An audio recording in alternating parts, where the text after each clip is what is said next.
really intrigues me is this idea, and I heard it many, many years ago. I'm not even sure of the original source where I heard it, but it goes like this.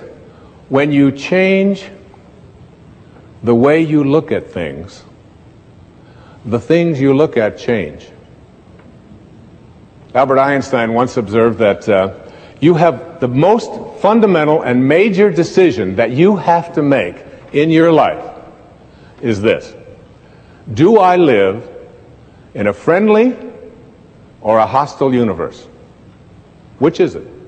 Is it a universe that is filled with hostility and anger and people wanting to hate each other and people wanting to kill each other? Is that what you see? Because when you see the world that way, that's exactly what you will create for yourself in your life. This is from great scientific minds.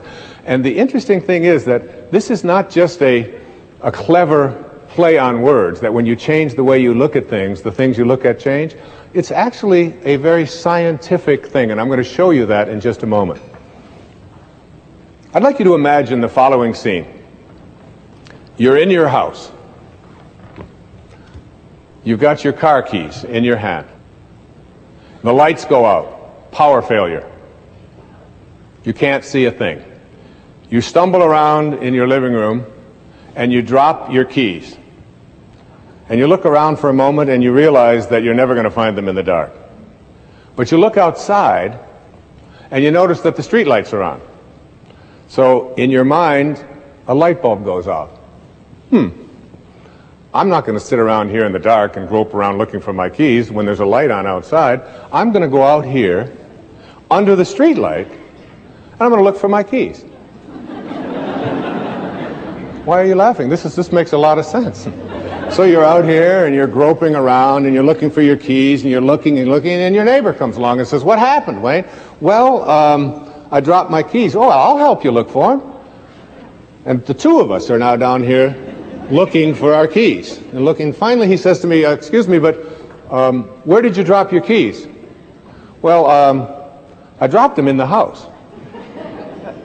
He said, "You mean to tell me that you dropped your keys in the house and you're looking for them out here in the street light? Doesn't make any sense." And I said, "Well, it doesn't make any sense to grope around in the dark when there's light out here."